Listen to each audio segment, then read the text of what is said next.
Yun bang magulang mo, mabuti ba na tulungan mo?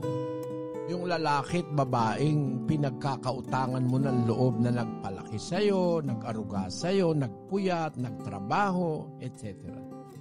Dapat bang gawan nyo ng mabuti? Ang isang tao, hindi lalaki kung walang nag-alagang magulang. Bagong panganak na bata, hindi mabubuhayan ng walang magpapalaki.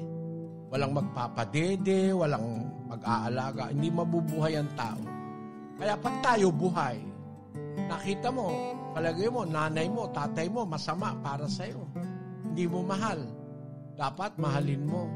Tumanaw ka ng utang na loob. Kahit sabihin mo pang masama sila, lumaki ka lang. Kahit nakatapos ka lang ng elementary sa pagtuturo, pagsisikap ng tatay mo, utang na loob mo na yon.